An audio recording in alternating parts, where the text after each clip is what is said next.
Buenas noches, jóvenes. Vayan, por favor, prendiendo sus cámaras.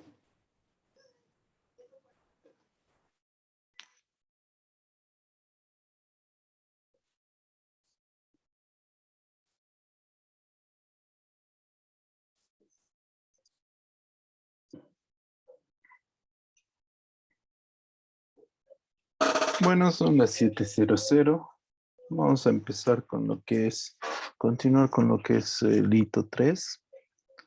Vamos a ver una evaluación del abdomen agudo y apendicitis. Para una adecuada y completa evaluación del abdomen agudo, debemos hacer un breve recuerdo de la cirugía de abdomen. La pared abdominal es una pared músculo-aponeurótica en la parte anterior, formada por músculos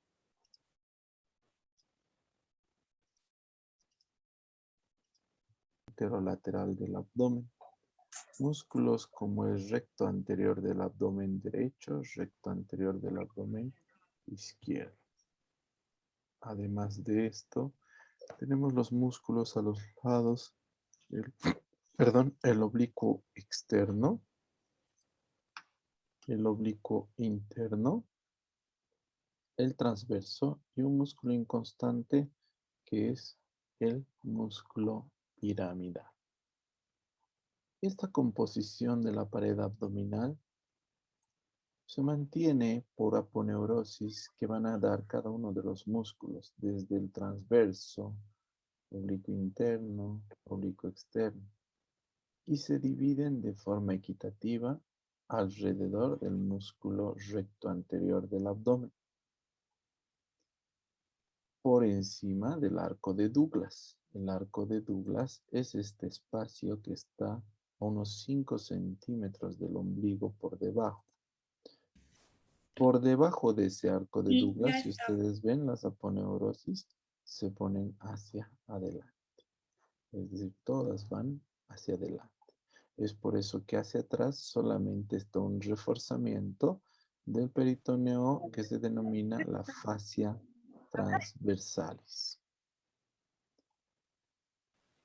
La pared abdominal realizamos diferentes procedimientos. Podemos hacer una punción. A esto denominamos laparocentesis, que consiste en extraer líquidos, introduce aire, realizamos estudios laparoscópicos, tanto diagnósticos como terapéuticos. Eso es la laparocentesis.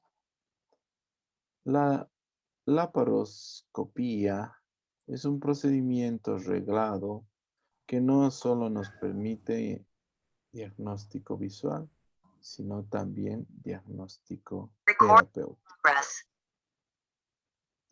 Otro procedimiento que se hacía, que cada vez hacemos menos, es el lavado peritoneal diagnóstico. El lavado peritoneal diagnóstico quiere decir introduce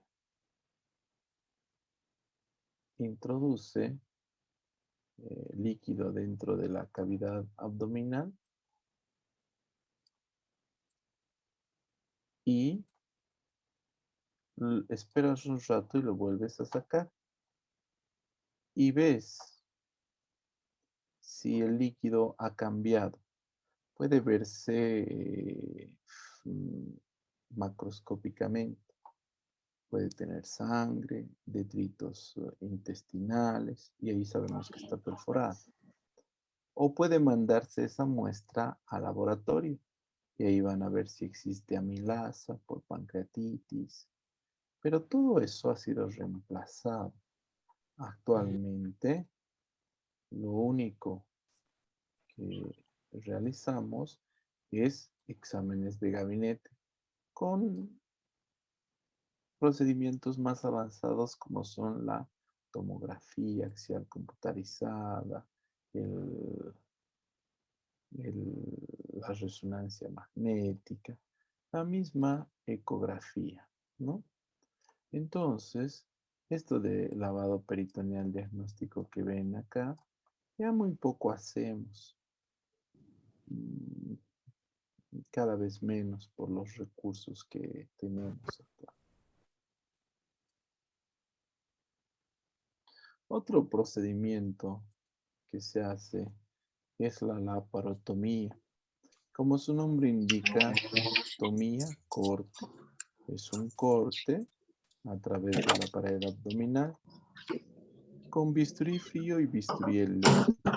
Nos permite un acceso amplio a los órganos intraabdominales. Este acceso tiene que ser directo, que pueda ampliarse y que sea seguro. Y depende de qué tipo de cirugía vamos a realizar. Eso quiere decir, si voy a realizar una cirugía de vesícula biliar, voy a hacer una incisión subcostal derecha de Coger. Si voy a hacer una cirugía por hernia umbilical, hago una incisión en boca de horno. Si voy a operar el estómago, hago una incisión media, supra e infraumbilical. Si voy a operar apéndice, hago una incisión de Rocky Davis. Si voy a operar una cesárea, hago una incisión de Fan Steel. Y además, ahora se han sumado los puntos de entrada de cirugías laparoscópicas. Entonces, depende de qué órgano vas a operar para acceder a la pared abdominal. Una vez que has hecho el procedimiento dentro de la pared abdominal, todo lo que has abierto, todo este tejido que has abierto, tienes que cerrarlo. Y hay algunas reglas para un cierre adecuado de las heridas. Se debe primero cerrar el peritoneo con hilo absorbible, catgut cromado. Aponeurosis se sutura con Vicryl del 1 puntos continuos. Y la piel se utiliza nylon, hilos no absorbibles. Dentro de la cavidad abdominal tenemos también divisiones. Es verdad, en el exterior teníamos los cuadrantes, hipocondrio derecho, hipocondrio izquierdo, flanco derecho, flanco izquierdo, fosa ilíaca derecha, fosa ilíaca izquierda, epigastrio, mesogastrio, hipogastrio. Dentro de la cavidad abdominal tenemos espacios. Por encima del colon transverso y su meso se llama supracólico, supramesocólico. Por debajo, inframesocólico. En esto tenemos en el supramesocólico la región hepática, como su nombre dice, ocupa el hígado, la región gastroduodenal, que ocupa el estómago y el duodeno, la región esplénica, y hacia atrás tenemos la trascavidad de los epiplones, es decir, por detrás del estómago, la trascavidad de los epiplones, que va a permitir acceso a lo que es la cara posterior del estómago y el páncreas. En la parte inferior del espacio abdominal, el inframesocólico, tenemos el parieto cólico derecho, parieto cólico izquierdo, mesenterocólico derecho, mesenterocólico izquierdo y el fondo de saco de Douglas. ¿Por qué parieto cólico? Pared y colon, parieto cólico. ¿Por qué mesenterocólico? Mesenterio y colon. Entonces es fácil sumar. Usamos esta nomenclatura para permitir exploraciones en la cavidad abdominal. Hay algunas maniobras que ustedes han aprendido. Todo esto es repaso, por si acaso, de sus conocimientos previos. Hay una maniobra que se denomina la maniobra de Pringle, que consiste en ligar el hilo hepático con una ligadura cuando hay un sangrado masivo. Entonces, si vos tomas la arteria, la vena y también el conducto, esa es la maniobra de Pringle, que evita la llegada de sangre al hígado momentáneamente mientras reparas. Para observar algunas porciones del intestino delgado, especialmente duodeno, se hace la maniobra de Kocher. La maniobra de Kocher consiste en elevar a la línea media y ver la segunda porción del duodeno.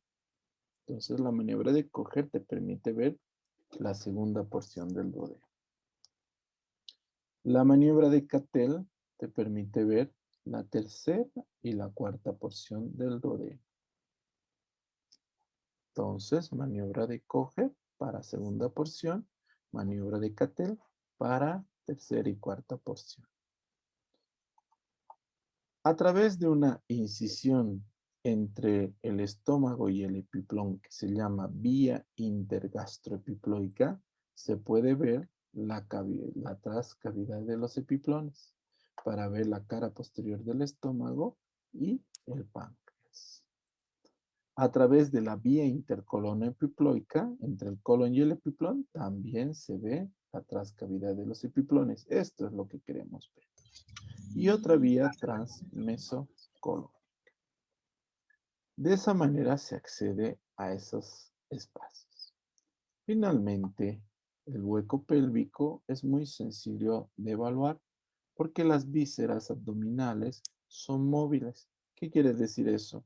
Todo el inframesocólico, puedes evaluar parietos cólicos, mesenterocólicos y fondo de saco porque son móviles. No hay ningún problema. Las vísceras se sacan y te dan campo. A diferencia de los órganos supramesocólicos. Los órganos supramesocólicos, la mayoría está fijo a la pared posterior. Es por eso que hay varios espacios. Vayan prendiendo, por favor, los que no están con cámara prendida. ¿Hay alguna duda, pregunta hasta aquí, jóvenes?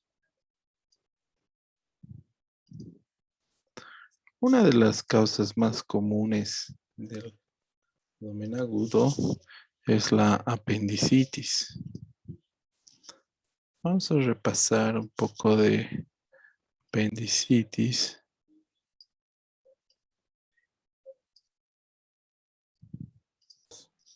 Tenemos que hacer hincapié en algunos pequeños detalles. Primero, que es la causa más frecuente de abdomen quirúrgico. A pesar de que en niños y ancianos es menor su frecuencia, es más grave. El diagnóstico es fundamentalmente clínico. Dentro de la historia, en 1839, Bridge y Addison describen los primeros síntomas. Pasa por muchos investigadores como Reginald Crowley, Chester, hasta llegar a McBurney en 1894, que describe el dolor característico y además una incisión para realizar la apendicectomía que lleva su nombre, incisión de McBurney. En 1982, Sem describe por primera vez la apendicectomía laparoscópica. Pero ¿de qué se trata el apéndice? Es un vestigio embriológico localizado en flanco en fosa ilíaca derecha, unido estrechamente a lo que es el intestino grueso, a través de un orificio. Este orificio comunica directamente con el apéndice. Entonces, cuando el apéndice se perfora o se inflama, la comunicación con el ciego hace que se libere heces. Es por eso el peligro, porque va a ocasionar una peritonitis estercorácea. ¿Por qué el apéndice no puede ser apendicitis crónica, porque es solo apendicitis aguda, porque tiene una irrigación terminal. Si ustedes ven, tiene una rama apendicular que viene de la ilio seco apendicular y que es única y es terminal. Entonces, cuando se obstruye, se inflama el apéndice, esta se trombosa e indefectiblemente progresa a una perforación y una peritonitis. De todas las operaciones en el mundo, el 1% son por apendicectomía. Es un valor bastante alto considerando que solo se trata de una enfermedad. El 20% de la población en un momento de su vida va a tener apendicitis. De estos, entre los 20 y los 39 años, van a ser la mayor frecuencia o incidencia de apendicitis. La apendicitis es polimicrobiana, siendo en el 80% de los casos Escherichia coli, Bacteroides fragilis en el 70% y Pseudomonas en el 40%. Si nosotros observamos en la figura, vemos que la zona del ciego está bastante bien irrigada, teniendo la arteria cólica derecha, la iliosecopendicular, la arteria secal anterior, la arteria secal posterior, la arteria recurrente ileal. Pero el apéndice solamente llega una, y que es la arteria apendicular. Es por esto que se considera una irrigación terminal. La posición del ciego varía. Puede ser incluso hasta por mal rotación al lado izquierdo. Esto perjudica mucho al diagnóstico de la apendicitis, ya que primero el ciego puede variar en su posición y segundo, el mismo apéndice.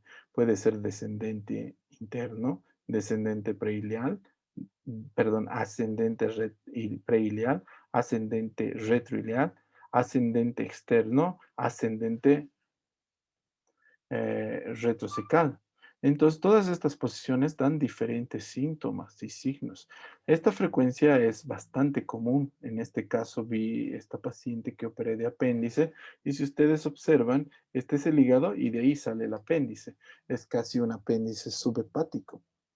Por lo tanto, probablemente su ciego estaba en esta posición o más arriba, que son no consideradas malformaciones, pero son características de cada individuo particular. Esto hace que sea difícil el diagnóstico de la apendicitis. Por eso tenemos que hacer un estudio profundo de la sintomatología de apendicitis. El apéndice, fisiopatológicamente, se trata de una obstrucción de la luz. Esta luz que comunica el apéndice con el ciego se obstruye. Y eso es lo que causa la apendicitis. Esta obstrucción puede ser en el 60% de los casos por hiperplasia linfoidea, 35% de los casos por fecalito. Cuerpos extraños y estenosis son causas también de obstrucción de la comunicación entre apéndice y ciego. Una vez que se obstruye, hay éstasis del moco. Esta éstasis hace que se aumente el número de bacterias. Las bacterias dentro del apéndice dañan y ulceran la mucosa. Este daño y ulceración de la mucosa aumenta la presión de la pared, causando isquemia, gangrena y finalmente perforación. Esta sucesión de hechos es innegablemente cronológica, de esta manera. Por lo tanto, las fases de la apendicitis siempre son constantes. Hay una fase catarral cuando hay una inflamación de la submucosa. Una fase flemonosa donde hay una ulceración de la mucosa. Una fase purulenta donde hay un exudado purulento y una fase gangrenada o perforada.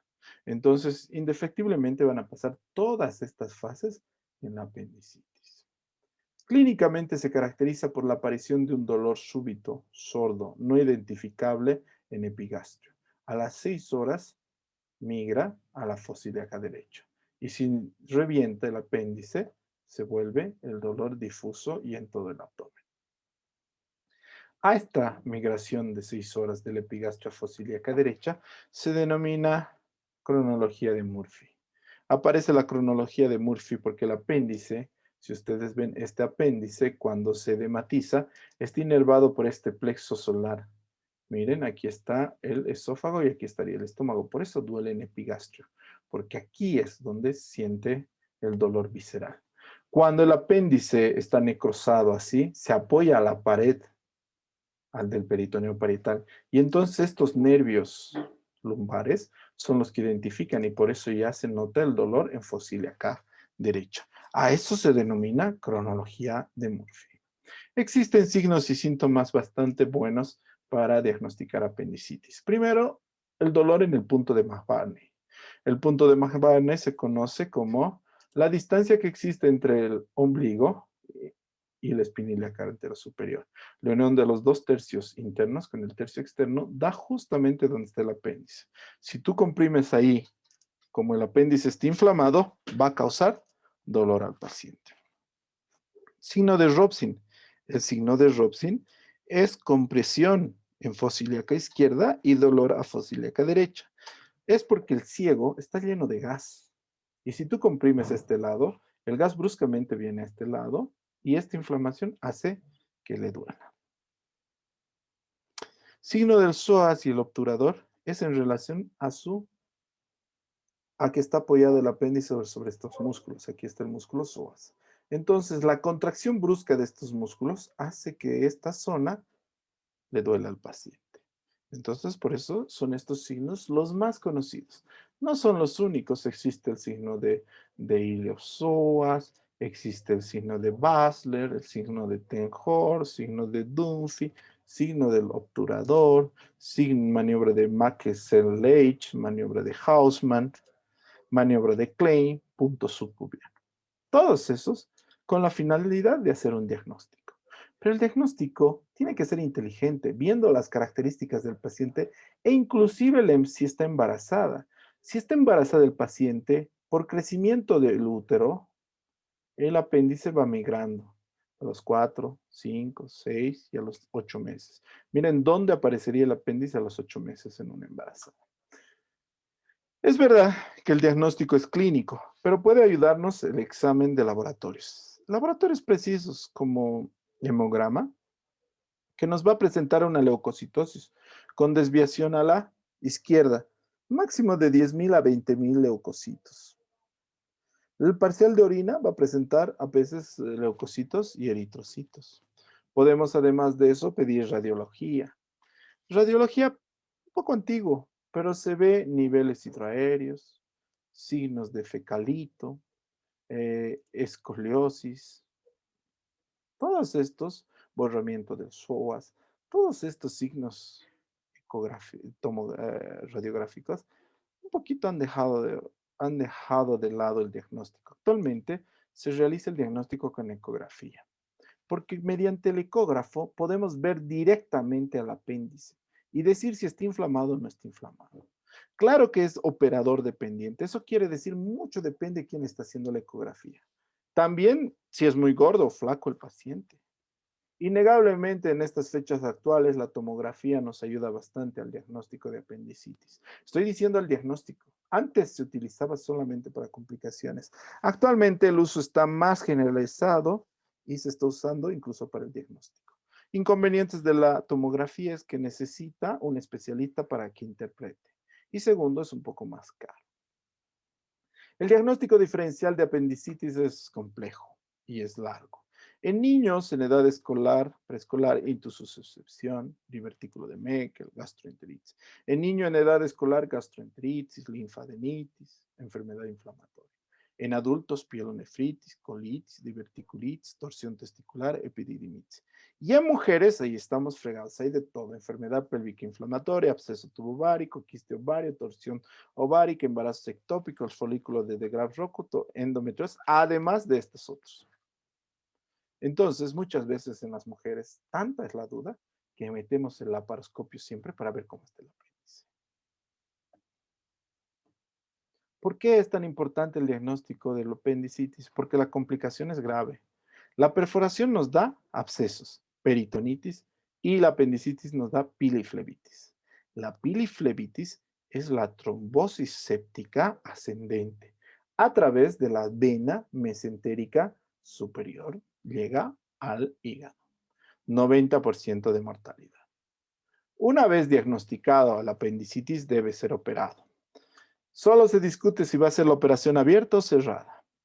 Si es abierta, podemos hacer diferentes incisiones. Incisión de la línea media infraumbilical, incisión paramediana derecha, incisión de Mahbane, incisión de Rocky Davis. ¿De qué depende? Depende de cuán avanzado está el cuadro. Si está grave, incisión media.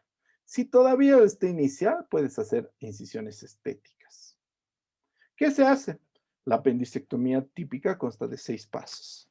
Ligadura y sección del mesoapéndice.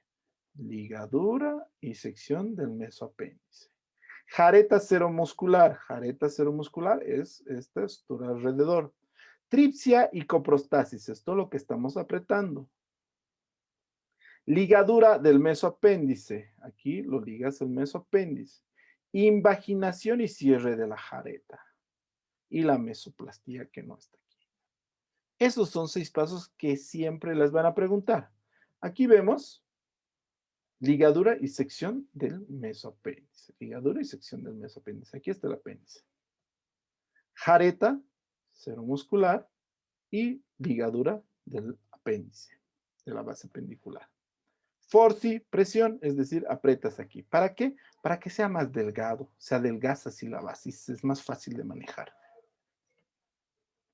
Aquí vemos la ligadura laparoscópica y la sección con un bisturí frío. Entonces, este procedimiento puede también hacerse por vía laparoscópica.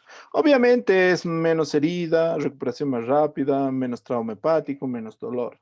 Desventajas, es un poco más caro, hay más riesgos de comorbilidades y necesita un personal calificado. Pero el procedimiento de laparoscopía es exactamente el mismo. ¿Qué complicaciones aparecen después de la apendicectomía? Lo más frecuente es hilo paralítico, es decir, el intestino deja de moverse. Segundo, complicaciones sépticas. Tercero, discencia de muñón, ruptura de pared cecal, hemorragia. Hay que considerar la apendicitis como una patología grave. Cuando no se trata la apendicitis, esto es lo que se saca de pus. 3 litros tiene cada uno de los botellones. Si no se trata la apendicitis, termina en secostomía. Miren, hace caca por un agujero, porque este tubo está en el ciego, porque hemos dañado tanto, está tan dañada el intestino que solo así se puede hacer. La parostomía contenida, está tan sucio ahí adentro de pus, de bacterias, que no se cierra por apendicitis. Resección de ilio en distal, porque era retroileal y miren, aquí se apoyó el apéndice y lo perforó. Y termina en una ileostomía, obviamente. El paciente recién, después de un mes, tomó agua, la pobre. Es una complicación grave cuando dejamos una apendicitis. La apendicitis en lactantes y en niños pequeños es un poco rara, pero no tiene todos los mismos datos. Se caracteriza por vómito, fiebre, irritabilidad, flexión de la cadera, diarreas y distensión abdominal. Cosas que son muy comunes en los niños, es decir, hay que tener alto índice de sospecha.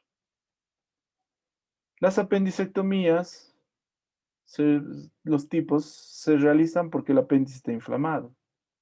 Hay apendicectomías por necesidad.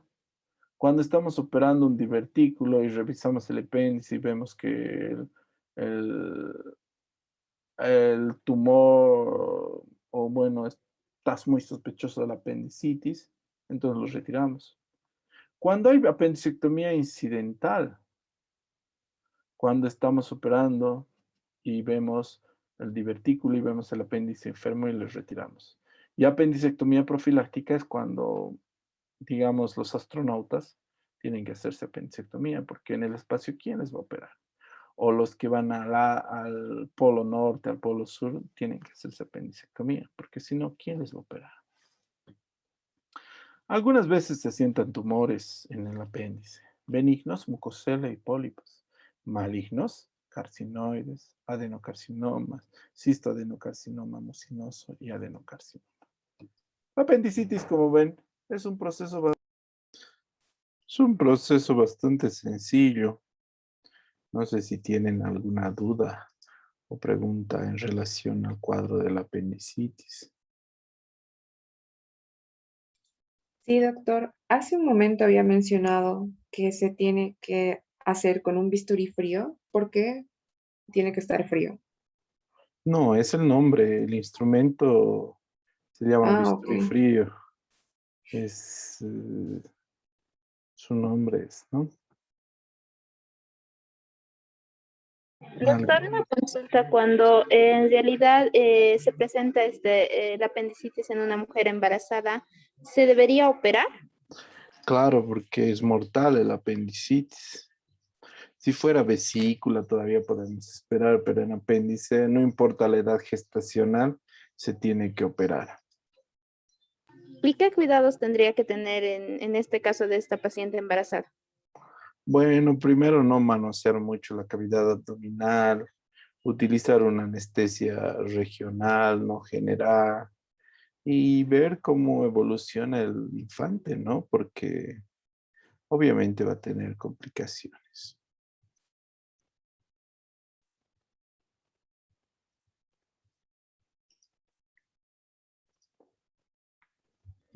Doctor, una Sí, pregunta. La tríada de Murphy también va a estar presente, ¿no? Y es característico del cuadro de apendicitis. ¿qué es característico? ¿A qué te refieres? A la fiebre, las náuseas o vómitos y el dolor abdominal, o sea, la tríada de Murphy. Eso sería específico, ¿no? El problema es que no, es decir, la tríada de Murphy que nosotros hablamos es típicamente se presenta en el 50% de los casos. Es decir, 50% tiene triada de Murphy y 50% no tiene triada de Murphy. ¿Entendido? Entonces, no puedes decir si existe triada de Murphy es apendicitis, si no existe triada de Murphy no es apendicitis.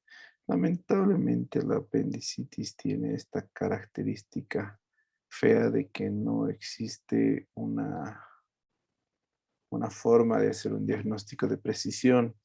Actualmente un poco ha mejorado nuestra forma de hacer diagnóstico de precisión. En vez de ecografías, estamos utilizando tomografías, pero siempre con el limitante primero económico y segundo con el limitante de la interpretación.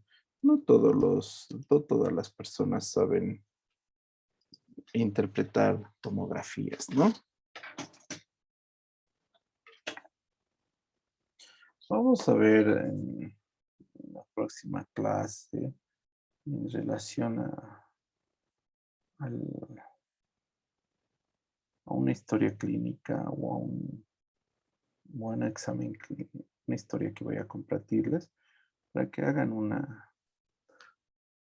un foro debate, ¿no? En relación al apéndice y que una de las más utilizadas en vez de la triada es el score de Alvarado. Es bastante bueno el score de Alvarado, que va a servir para el diagnóstico de la apendicitis. ¿Alguna otra duda, pregunta? Doctor, hicieron una pregunta en el chat porque el micrófono está mal. No, a ver.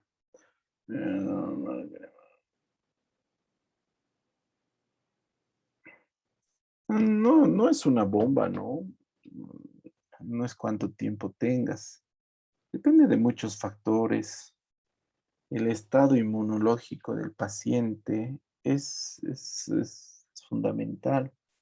Hoy día, el día viernes operé un apéndice de una semana de evolución y había sido multitratada con antibióticos, analgésicos endovenosos y hoy día le di de alta, es decir, sábado, domingo, lunes ha estado internada y el tercer día ha sido dada de alta. Sabemos que a las 12-24 horas se perfora el apéndice. Depende mucho del estado inmunológico del paciente y de otros factores que son cómo se comporta el peritoneo ahí adentro. En esta paciente no hubo muchas complicaciones. Siempre hay que procurar retirar el apéndice lo más rápido que se pueda. ¿Entendido? Muy bien. ¿Alguna otra duda, pregunta? Doctor, ¿y se puede llevar el paciente al quirófano para hacer una apendicectomía sin haber hecho exámenes de imagen, solo con la clínica y con exámenes de laboratorio?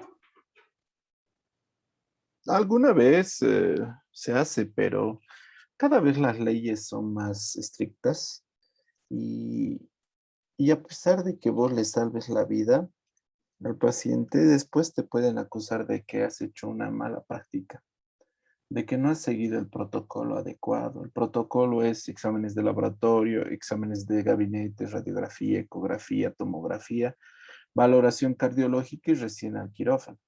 Ese es el protocolo, así dice cómo debes actuar.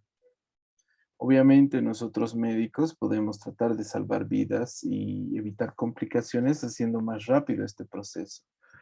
Pero si se te complicara o el paciente sería como las personas malas sangres, te podrían hacer hasta un proceso, porque operaste sin tener exámenes de gabinete.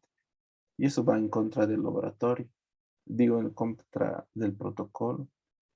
Y te ocasiona problemas porque el abogado y el juez no miran resultados, no van a decir, ah, mira qué bien que le ha salvado la vida, no. Te dicen, doctora, ¿por qué usted no ha seguido el protocolo?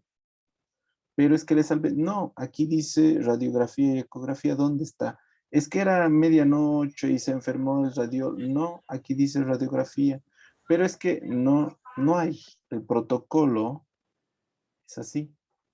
¿Entienden? Cada vez es más tajante esta norma. Alguna vez cuando yo empecé a estudiar medicina, cuando yo estudiaba medicina, con la clínica al paciente, para no hacerle gastar, para que no suban los costos en el hospital o para que no se vaya, con la clínica nada más le operaban al paciente. Ahora cada vez hay que cuidarse más. ¿Listo? Además que las imágenes, los estudios de imagen son esenciales, ¿no, doctor? Para ver cómo está y cómo va a proceder en la cirugía. Claro que sí, nos ayudan. Es decir, el protocolo no está para perjudicar. El protocolo está diseñado para ayudarte y para que el proceso sea más seguro para el paciente. Lo que el protocolo no contempla es que no todo el rato en el hospital existe ecografista, todo el rato existe tomografía, no todas las personas tienen dinero suficiente para pagar todos los laboratorios, ecografía, radiografía, tomografía y pagarle al cirujano más. Entonces no contempla eso el protocolo, esa parte no contempla. Él ve fríamente cómo sería lo mejor.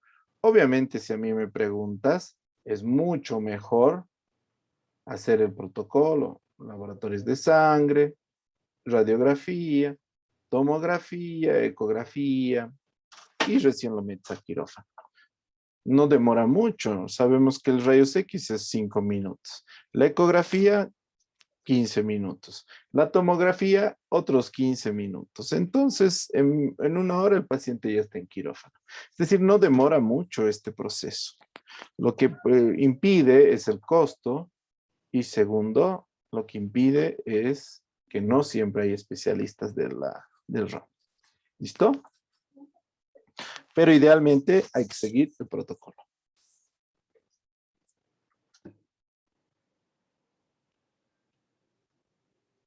¿Alguna otra pregunta?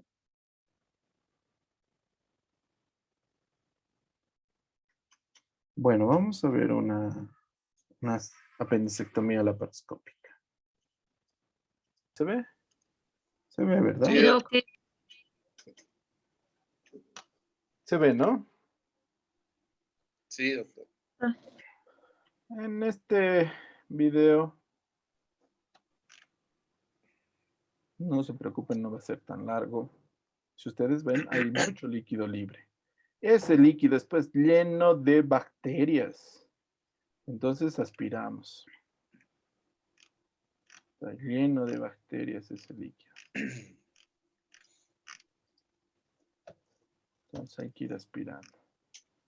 Y buscando el apéndice. ¿Dónde se anda metido el apéndice? ¿Ven ese líquido?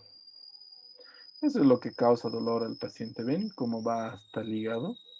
Es por eso que es una peritonitis bastante fregada cuando es apéndice, cuando se perfora el apéndice. Ese es el debe ser el ilion terminal. Siempre anda de metiche. Miren cómo se ha pegado ya.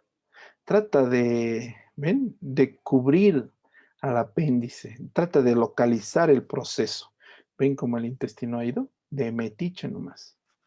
Ahí está el apendicitis. Miren cómo ha infiltrado tan rapidito la pared. Porque este apéndice no tiene más de 12 horas. Miren cómo se ha unido el intestino delgado. Entonces también no se puede jalar mucho. Si vos lo jalas se revienta. Miren. Entonces también no se puede jalar tan fácil. Pero como ese ratito, en menos de 12 horas, forman bridas. Bueno, adherencias mínimas, ¿no? Pero ya está adherido. Entonces, eso que el cuerpo hace normalmente es para salvar la vida, pero nos perjudica bastante en la cirugía. Si el apéndice estuviera suelto ahí en su lugarcito, sin ningún tipo de reacción, sería mucho más fácil extraerlo. Entonces, miren cómo forman adherencias de intestino delgado, del meso. Y entonces ahí hay que... Y te confundes, ¿no? Tantas estructuras hay ahí que al final ni sabes cuál es intestino, cuál es colon, cuál es meso, cuál es epiplón. Entonces ahí se va debridando, haciendo la sección del meso apendicular. Doctor, entonces, en esta parte por la progresión y el tiempo de la duración de esta apendicitis hasta antes de la intervención, sería una fase edematosa catarral, ¿no? No, esta ya es fibrino purulenta. Incluso ya es perforada, pero como yo ya he visto el video, entonces está perforada ahí atrás. Ay, ay, ay. Entonces está perforado inclusive.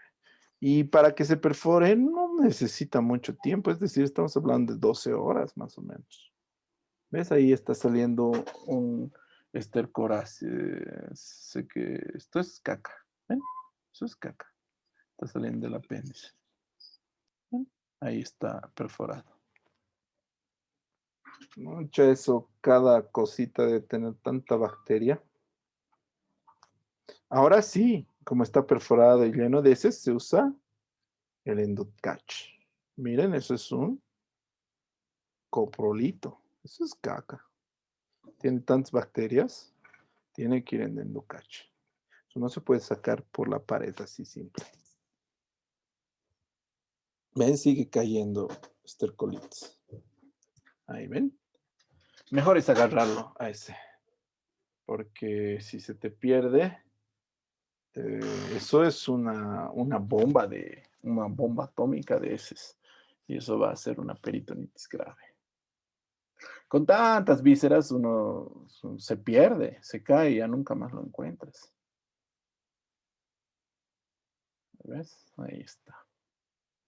Lo bueno es que se ha perforado casi más cerca al medio y no a la base.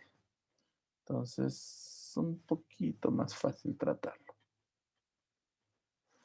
Como ya está perforado, no se necesita poner ligadura distal.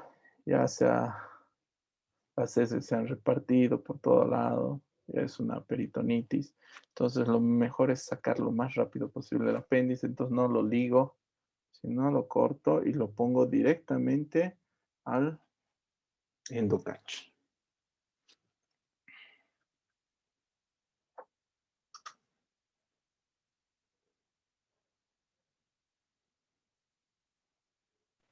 Doctor, una pregunta Entonces, ahí, por curiosidad lo pongo personal. ahí. ¿Cuándo se da una cecostomía para que drene la pus? Cuando está muy dañado la unión entre el apéndice y el ciego, se necrosa esta estructura. Entonces ahí se tiene que hacer una cecostomía. ¿Ya? Ya, doctor, gracias. Entonces ahora sí uso un endocacho. Obviamente voy a lavar muy bien la cavidad. Voy a lavar muy bien la cavidad porque hay mucha contaminación. Va a hacerme una peritonitis. No es que el antibiótico va a mejorar, no. Entonces tiene que ser claro. Tienes que lavar muy bien. Pisas. Y ahí aspiras. Ahí aspiras. ¿Ven? Y esto de diferencia con el otro que era bonito, facilito, no es ni 10 horas, chicos. 10 horas de diferencia máxima. Y miren cómo ya se complica. Unas 10 horas más y es peritonitis, ya hay que, no se puede hacer laparoscópica, ya se tiene que abrir. Y así va progresando. Entonces es importante hacer un buen seguimiento. No es que de un minuto a otro minuto se va a agravar la apendicitis, sino en horas, 10 horas pone. Entonces tienes que controlarla. ¿Ven? Cómo se lesiona tan feo el lugar donde estaba el apéndice. Es que es heces. Eso. Entonces, eso es una apendicectomía laparoscópica. No sé si tienen alguna duda o alguna pregunta, jóvenes.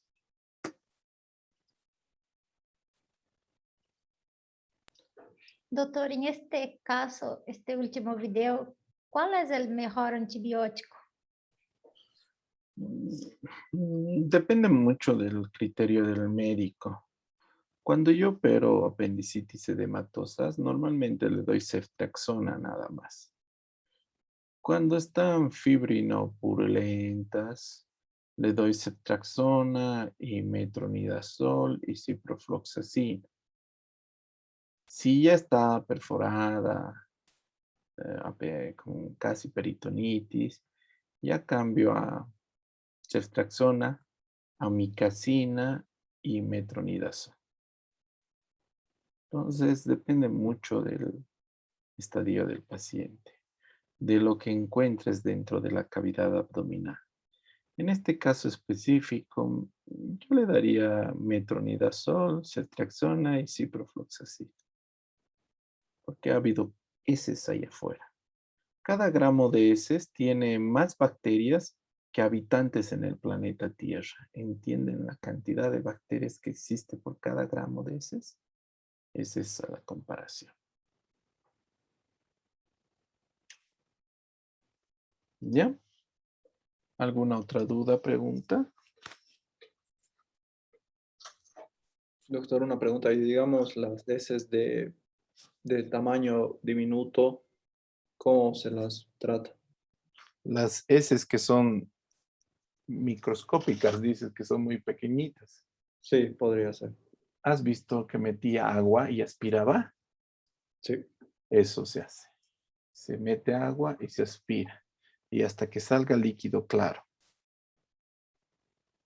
Con eso intenta sacar. Obviamente se va a quedar. Por eso es que damos los antibióticos. Las perspectivas de vida ahora, en el siglo XXI, ya han mejorado, ¿no? Porque si te hablo en 1980, si digamos te operábamos a vos de apéndice, venía tu papá, tu mamá, tu tío, tu tía a la cirugía, porque el riesgo de morirte era alto. Actualmente, si te operamos de apéndice, tu mamá va a venir a la cirugía y tu papá te va a llamar por teléfono, te va a decir, hola, cuando salgas me llamas, te va a decir. Porque las posibilidades y probabilidades de que fallezcas son muy raras, ¿no? Es muy poco probable.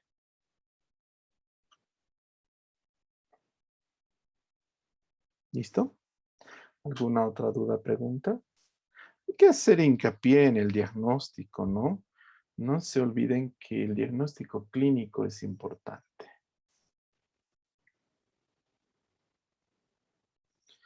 La asistencia está habilitada para que ustedes mismos se coloquen, por favor, la asistencia. Vayan y coloquen su asistencia. El día de hoy no vamos a avanzar mucho porque nos estamos adelantando demasiado al grupo Doctor, no está la asistencia. No está, doctor. ¿Qué pasa en la martes? Porque el martes anterior era feriado y mañana también. Fecha 20, hora 19 a 20:30.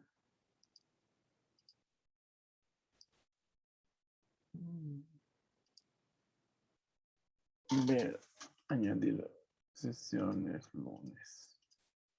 En semana.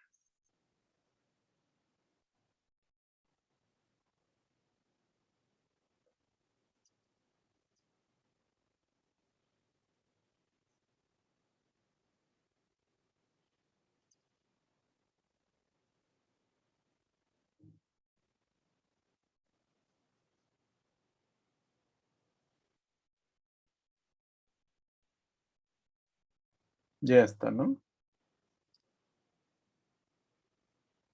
Sí, doctor, ya está. Bueno.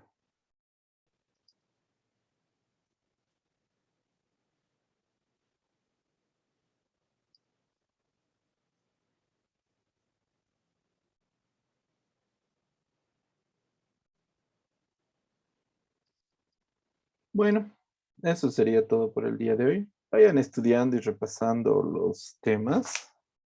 En el apendicitis está en el tomo 2, por si acaso, de Tratado de Cirugía de Savington, en la página 1233, para que lean. ¿Ya?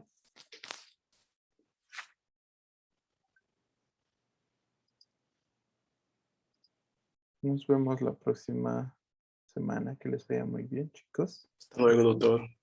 Solo el doctor le Hasta va luego, bien. doctor.